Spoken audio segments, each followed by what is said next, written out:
জয় হিন্দ বন্ধু, আমি রাহুল। তো আমার ইউটিউব চ্যানেলে তোমাদের স্বাগতম জানাই। তো আশা করি তোমরা ভালো আছো এবং ভালোভাবে তোমরা রানিং তোমরা প্র্যাকটিস করছো। তো তোমাদের সামনে কিন্তু এখন বড় একটা বিগ একটা আপডেট নিয়ে চলে এসেছি। তো আপডেটটা তোমরা কি অবশ্য থাম্বনেল দেখে অবশ্য বুঝে নিয়েছো। তো এই বছর আমাদের 2024 সালে 2024-এ আমাদের এসএসসিজিডির যে পরীক্ষা হয়েছে, সেই পরীক্ষায় কতজন পরীক্ষার্থী বসেছে, তো সেটা কিন্তু আরটিএ কিন্তু রিপ্লাই দিয়ে দিয়েছে। তো সেখান থেকে তোমাদের আমি দেখাচ্ছি যে আমাদের কতজন টোটাল মোট আমাদের পরীক্ষা দিয়েছে। এবং আমি তোমাদের বলে দিচ্ছি এই বছর কিন্তু সবথেকে কিন্তু কম কিন্তু ক্যান্ডিডেট কিন্তু এক্সামে কিন্তু বসেছে, অ্যাটেন্ডেন্স দিয়েছে। তো সেটা কতজন দিয়েছে আমি দেখিয়ে দিচ্ছি। তো চলো বেশি না দেরি করে আমি ভিডিওটা শুরু করছি। তো তার আগে আমি বলেছি, তোমরা যদি আমার এই চ্যানেলটি প্রথমবার এসে থাকো তো অবশ্যই তোমরা সাবস্ক্রাইব করে নাও এসএসসিডি যে কোনো আপডেট সর্বপ্রথম রিয়েল ইনফরমেশন পাওয়ার জন্য। এবং তোমরা জানো কিছুদিনের মধ্যে কিন্তু আমাদের রানিং শুরু হবে এবং কিন্তু মেডিকেলও শুরু হবে। তো রানিং সংক্রান্ত এবং মেডিকেল সংক্রান্ত যে কোনো আপডেট সর্বপ্রথম পাওয়ার জন্য অবশ্যই তোমরা আমার এই চ্যানেলকে সাবস্ক্রাইব করে নাও। এবং তোমরা যদি না এখনও পর্যন্ত টেলিগ্রামে যদি না জয়েন হয়ে থাকো তো অবশ্যই তোমরা টেলিগ্রামে জয়েন হয়ে যাও। টেলিগ্রামে কিন্তু যে কোনো আপডেট কিন্তু আমি সর্বপ্রথম দিয়ে থাকি। টেলিগ্রামের লিঙ্ক কিন্তু আমি এই ভিডিও ডিসক্রিপশন বক্সে দিয়ে দিয়েছি। তোমরা চাইলে কিন্তু তোমরা আরামসে তোমরা টেলিগ্রামে তোমরা জয়েন হতে পারো। আর দেখো, এখানে অনেক ভাইয়ার কিন্তু মেডিকেলের কিন্তু প্রবলেম থাকে। তো আমি বারবার করে তোমাদের একটা কথা আমি বলছি, মেডিকেলের যা প্রবলেম আমাকে তোমরা ইনস্টাগ্রামে তোমরা এসএমএস করতে পারো।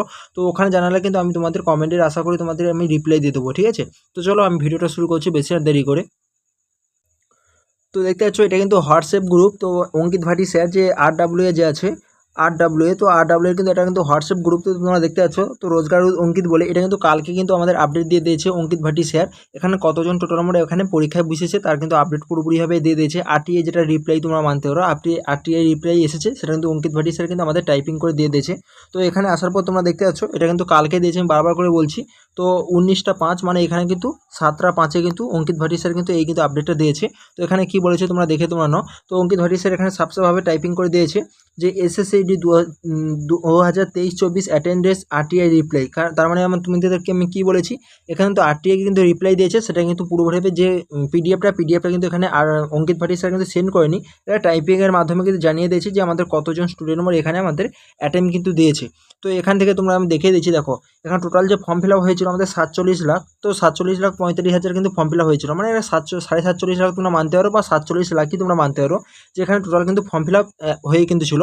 তারপরে তোমরা যদি দেখো এখানে টোটাল যে ক্যান্ডিডেট এখানে পরীক্ষায় বসেছে 30,30,000 বসেছে। তার মানে তোমরা এখানে মানতে পারো 30 লাখ কিন্তু এখানে পরীক্ষায় মোটামুটি অ্যাটেন্ডেন্স দিয়েছে। আর টোটাল আমাদের ভ্যাকেন্সি কত, টোটাল ভ্যাকেন্সি তোমাদের 26,146 কিন্তু এখানে টোটাল কিন্তু ভ্যাকেন্সি।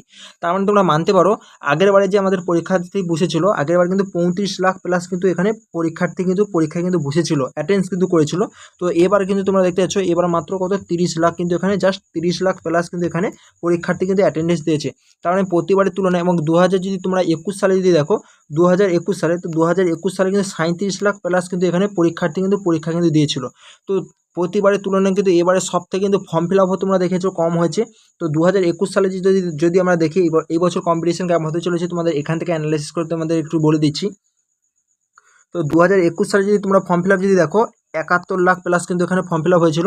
এবং 2022 সালে যদি তোমরা যদি দেখো 2022 সালে এখানে কত ফর্ম ফিল আপ হয়েছে, 2022 সালে কিন্তু 54 লাখ প্লাস কিন্তু এখানে ফর্ম ফিল আপ হয়েছিল।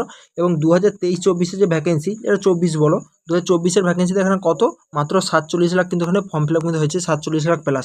তো এখান থেকে তোমরা মানতে পারো যে আমাদের ফর্ম ফিল আপের কিন্তু সব থেকে কম ফর্ম ফিল আপ যে হয়েছে আমাদের 2024-এর ভ্যাকেন্সিতে, 2024-এর ভ্যাকেন্সিতে কিন্তু আমাদের সব থেকে কম কিন্তু ফর্ম ফিল আপ হয়েছে 47 লাখ। এরপর যদি দেখো এখানে অ্যাটেম্প যে বলো, পরীক্ষা অ্যাটেম্প, তো 2021 সালে যে আমাদের পরীক্ষায় অ্যাটেম্প হয়েছিল, 2021 সালে কিন্তু এখানে 37 লাখ প্লাস কিন্তু এখানে অ্যাটেম্প হয়েছিল। এবং 2022 সালে কিন্তু এখানে 35 লাখ প্লাস কিন্তু এখানে পরীক্ষার্থী কিন্তু পরীক্ষা দিয়েছিল। এবং 2024 সালে কিন্তু এখানে জাস্ট কিন্তু 30 লাখ প্লাস কিন্তু এখানে জাস্ট পরীক্ষা দিয়েছে। তো এটা থেকে মানতে পারি যে 2024 সালে কিন্তু আমাদের কম্পিটিশন লেভেল কিন্তু সব থেকে কম এবং ফর্ম ফিল আপও সব থেকে কম হয়েছে। এবং এখানে তোমরা দেখো পরীক্ষার্থী যে পরীক্ষা দিয়েছে এখানে সব থেকে কিন্তু কম কিছু দিয়েছে। তারপরে আমি বলছি দেখো 2022 সালে যে ভ্যাকেন্সি ছিল না, 2022-এর তুলনায় কিন্তু 2024-এর যে ভ্যাকেন্সি এটা কিন্তু সব থেকে কিন্তু কম্পিটিশন এর তুলনায় 2022-এর তুলনায় কিন্তু এখানে কিন্তু অনেকটাই কিন্তু বেশি। তো কেন বেশি, তার কারণ হচ্ছে তোমরা ভালো করে জানো যে আমার 2022-এ কত ভ্যাকেন্সি ছিল, 2022-এ ভ্যাকেন্সি ছিল প্রায় 50,000 প্লাস। আর 2024-এ যদি আমাদের ভ্যাকেন্সি দেখি, 2024-এ ভ্যাকেন্সি কত 26,000 প্লাস। তো এখান থেকে তার ভ্যাকেন্সি কত, জাস্ট আধা, ভ্যাকেন্সি কিন্তু পুরোপুরিভাবে আধা হয়ে গেছে। তো এখান থেকে তোমরা দেখতে পারো তো পরীক্ষার্থী কত কমেছে, মাত্র কিন্তু এখানে 5 লাখ কিন্তু পরীক্ষার্থী কমেছে। তোমরা ভ্যাকেন্সি যদি দেখো ভ্যাকেন্সি জাস্ট কিন্তু এখানে আধা আছে। তার মানে এখান থেকে তোমরা বুঝতে পারো যে যদি আমি তোমাদের দেখি 2022 সালে একটা সিটের উপরে ফাইটিং করেছিল, তো এবার আমি বলে দিচ্ছি আমাদের 2022 সালে একটা সিটের উপরে কতজন করে ফাইটিং করেছিল এবং 2024 সালে একটা সিটের উপরে কতজন করে ফাইটিং করছে সেটা আমি তোমাদের বলে দিচ্ছি। দেখো 2022 সালে কিন্তু এখানে ফর্ম ফিল আপ, এখানে যে পরীক্ষার্থী বসেছিল কত 35 লাখ প্লাস, আর ভ্যাকেন্সি ছিল কত 50,000 প্লাস। ভ্যাকেন্সি ছিল এখানে 50,000 প্লাস। তার মানে তোমরা ভাবতে পারো যে একটা সিটের উপরে এখানে কিন্তু 70 জন, এখানে কিন্তু 70 জন কিন্তু ফাইটিং কিন্তু করেছিল 2022-এ কতজন, একটা সিটের উপরে 70 জন কিন্তু এখানে ফাইটিং করেছিল যদি পরীক্ষার্থীদের দেখি। এবং তোমাদের যদি আমি দেখি যে 2024 সালে, তো 2024 সালে কত, 2024 সালে ভ্যাকেন্সি আছে 26,000 প্লাস, ভ্যাকেন্সি 26,000 প্লাস এবং পরীক্ষার্থী বসেছে কত 30 লাখ, পরীক্ষার্থী বসেছে 30 লাখ প্লাস। তো এখানে কিন্তু এখানে যদি কাউন্টিং যদি করি তো একটা সিটের উপরে 115 জন কিন্তু এখানে ফাইটিং করছে। তো 2022 সালে কত 70 জন এবং 2024 সালে দেখো তাহলে কিন্তু এখানে 115 জন, কিন্তু 45 জন বেশি কিন্তু এখানে ফাইটিং করছে। তার জন্য আমি বলছি 2024-এ কিন্তু মানে কম্পিটিশন লেভেল কিন্তু অনেকটাই বেশি 2022-এর তুলনায়। তো 2022-এর তুলনায় কিন্তু 2024-এর কিন্তু কম্পিটিশন কিন্তু অনেকটাই বেশি হতে চলেছে। আর দেখো এখানে কম্পিটিশন বেশি হওয়ার কারণ আরও একটা জিনিস আছে, তোমাদের বারবার করে বলছি। তো এখানে দেখো নেগেটিভ মার্কিং যে 2022-এ কিন্তু এখানে নেগেটিভ মার্কিং ছিল 1/4, তো 1/4, আর কিন্তু এবার কিন্তু নেগেটিভ মার্কিং আছে 2024-এ 1/8। তো সেই কারণে, এবং তোমরা জানো কোশ্চেনের প্যাটার্ন কিন্তু এবারে 2022-এ কিন্তু একটু হার্ড কিন্তু লেভেলে ছিল। তো 2022-এর তুলনায় 2024-এ কিন্তু অনেকটা কিন্তু ইজি লেভেলে কিন্তু কোশ্চেন ছিল। মোটামুটি তোমরা ধরতে পারো 5 থেকে 7টা কোশ্চেন কিন্তু ইজি লেভেলে কিন্তু ছিল। তার জন্য কিন্তু এখান থেকেও কিন্তু আমাদের কি বলা যায় কাট অফটা কিন্তু অনেকটা হাই যেতে চলেছে। এবং তোমরা যদি এখানে মানতে দিতে পারো, আরও এখানে বাংলা ভাষায় কিন্তু এখানে এক্সাম কিন্তু হয়েছিল, এখানে কিন্তু বেঙ্গলি ভাষা কিন্তু এখানে এক্সাম হয়েছিল। তার জন্য কিন্তু অনেক কিন্তু ক্যান্ডিডেট সহজভাবে কিন্তু এখানে এক্সাম কিন্তু দিতে পেরেছিল। তো তার কারণে কিন্তু 2024-এ কিন্তু কম্পিটিশন লেভেল কিন্তু অনেকটা বেশি। এবং আর একটা কথা বলছি, কাট অফ বাড়ানোর আর একটা কারণ আছে, তোমাদের আমি বারবার করে বলছি। তো প্রথম থেকে আমি বলে যাচ্ছি, এখানে বহিরাগত ক্যান্ডিডেট তোমরা জানো ফেক ক্যান্ডিডেট যাকে বলে, ফেক ক্যান্ডিডেট কিন্তু ইউপি বিহার এবং ঝাড়খণ্ডের কিন্তু এবং বাংলাদেশে কিন্তু অনেক ক্যান্ডিডেট কিন্তু আমাদের বাংলায় কিন্তু ঢুকেছে। তোমরা জানো ভালোভাবে এবারে কিন্তু প্রচুর সংখ্যা কিন্তু বহিরাগত ক্যান্ডিডেট কিন্তু অনেক কিন্তু ঢুকেছে, যেখানে কিন্তু ফেক কাস্ট সার্টিফিকেট এবং ফেক কিন্তু ডোমিসাইল সার্টিফিকেট দেখে কিন্তু আমাদের রাজ্যের যে ভ্যাকেন্সিগুলো কিন্তু চুরি করে নিচ্ছে। তো সেই কারণে কিন্তু কাট অফ কিন্তু অনেকটা হাই যেতে চলেছে। তার জন্য বলবো তোমরা কিন্তু পুরোপুরিভাবে অ্যালার্ট থাকো। যখন কিন্তু রেজাল্ট বাড়াবে আমাদের রেজিস্ট্রেশন নম্বরে যাদের কিন্তু নাম আসবে, কুমার বলো কিংবা সিং বলো কিংবা যাদব বলো, ওগুলো কিন্তু সব কিন্তু ফেক ক্যান্ডিডেট তোমাদের মানতে হবে। তো ওগুলোকে কিন্তু দূর করাতে হবে, তাছাড়া কিন্তু কিছু করার নেই। তোমরা ভালো করে জানো কিন্তু এবারে কম্পিটিশন লেভেল কিন্তু অনেকটা হতে চলেছে। এবং তোমাদের বলছি দেখো প্রতি বছরের তুলনায় কিন্তু এবছর ফর্ম ফিল আপও কিন্তু মাত্র 47 লাখ হয়েছে।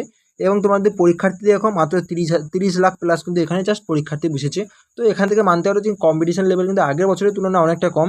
যদি এবার যদি ভ্যাকেন্সি 10,000 প্লাস যদি করে দিতে, 10,000 প্লাস যদি এখানে ভ্যাকেন্সি বাড়িয়ে যদি দেয়, তার মানে তোমরা ভাবতে পারো যে আমাদের 26,000 ভ্যাকেন্সি আছে, এখানে 36,000 কিন্তু ভ্যাকেন্সি কিন্তু হয়ে যাবে। তো 36,000 ভ্যাকেন্সি হওয়া মানে তার মানে তো ভাবতে পারো আগের বারে যে আমাদের কাট অফ ছিল না, তো আগের বারের কাট অফের তুলনায় কিন্তু এবারে কাট অফ কিন্তু সেম থাকবে। তো দেখো আগের বারে আরেকটা জিনিস তোমাদের আমি বলে দিচ্ছি, আগের বারে যেমন 50,000 যেমন ভ্যাকেন্সি যেমন ছিল, সেই 50,000 ভ্যাকেন্সির তুলনায় এখানে 3 বছর কিন্তু এজেরও কিন্তু ছাড় কিন্তু ছিল, এখানে 3 ইয়ার্স কিন্তু এজের কিন্তু ছাড় কিন্তু ছিল। সেই কারণে তোমরা দেখতে পারো যে 3 ইয়ার্স যদি এখানে বাদ যদি দাও, তার মানে এখানে দেখতে পারো সেই এই বছরের মতন কিন্তু ভ্যাকেন্সি আছে প্রায় কিন্তু 25,000 মতন কিন্তু ভ্যাকেন্সি কিন্তু ছিল আগের বছর। যে আমাদের যেসব ক্যান্ডিডেট ছিল যেগুলো 18 থেকে 23 বছর যাদের বয়স যাদের ছিল, মানে জেনারেলের কথা বলছি, তো এখানে 25,000 প্লাস তুমি ধরতে পারো। তো এখানে 3 বছর যদি বাদ যদি দাও, তো সেই কারণে বলবো যে ভ্যাকেন্সি মোটামুটি আগের বছরের তুলনায় সেম আছে, ঠিক আছে। এবার কাট অফ কীরকম কী যায় সেটা ফার্স্ট তোমাদের কাট অফ এলে তোমাদের বোঝা যাবে। তো অতটাও হাই যাবে না যতটা তোমরা হাই ভাবছো। তো অনেকেই ভাবছে অনেকে এখানে কমেন্ট করছে যে 130 প্লাস, কিন্তু এবারে কিন্তু কী বলা যায় আমাদের ইউআর ক্যাটাগরিতে জেনারেলিস্টিক ইউআর ক্যাটাগরিতে 130 প্লাস কাট অফ যাবে। আমি বলবো এত কাট অফ যাবে না, তাহলে ইউপিতে তাহলে কত হবে, ইউপিতে তাহলে তোমরা আমাদের যদি ওয়েস্ট বাংলা যদি 130 প্লাস যদি যায়, তো আমাদের ওয়েস্ট বাংলা যদি 130 প্লাস যদি যায়, তাহলে ইউপিতে কত যাবে 150 প্লাস, তাহলে এখানে কাট অফ তাহলে যাবে ফাইনাল কাট অফ। তো এটা হবে না, আমি বলছি 120-র মধ্যে কিন্তু ইউআর ক্যাটাগরি, আশা করি কিন্তু আমাদের ইউআর ক্যাটাগরি যে 120-র মধ্যে কিন্তু কাট অফ থাকবে জেনারেল ডিস্ট্রিক্টে, আশা করি, ঠিক আছে। ফাইনাল যখন আমাদের ফিজিক্যাল কাট অফ চলে যাবে সেখান থেকে একটা ভালোভাবে বোঝা যাবে। তো দেখো এটা কিন্তু অল ইন্ডিয়া লেভেলে কিন্তু আমি তোমাদের কম্পিটিশন লেভেল বলি। তো আমাদের ওয়েস্ট বাংলা টোটাল আমার কেমন কম্পিটিশন আছে সেটা কিন্তু আমি নেক্সট ভিডিওতে বলবো। এই ভিডিওতে বলতে গেলে কিন্তু অনেকটা কিন্তু কী বলা যায় ভিডিওটা বড়ো হয়ে যাবে। তার জন্য নেক্সট ভিডিওতে আমাদের ওয়েস্ট বাংলায় কত কম্পিটিশন হয়েছে, একটা সিটির উপরে কতজন করে কম্পিটিশন করছে, তো সেটা কিন্তু আমি সম্পূর্ণ কিন্তু ডিটেলস ভিডিও নিয়ে আসছি। তো সামনের ভিডিওর জন্য তোমরা ওয়েট করো, এবং আজকে যদি ভিডিওটা ভালো লাগে অবশ্যই তোমরা লাইক করবে এবং চ্যানেলকে সাবস্ক্রাইব করে পাশে থাকবে। তো চলো আরেকবার তোমাদের আমি দেখিয়ে দিচ্ছি। তো দেখতে পাচ্ছ এখানে কিন্তু সাফভাবে আমি বলে দিচ্ছি, এখানে 30,36,000 কিন্তু এখানে জাস্ট পরীক্ষা দিয়েছে, তোমরা কিন্তু এখানে মানতে পারো 30,36,000, তার মানে এখানে 35,500,000 তোমরা মানতে পারো। ঠিক আছে, তো তোমরা দেখে নিয়েছো। তো আশা করি চলো এরপরে ভিডিওতে দেখা হচ্ছে। জয় হিন্দ।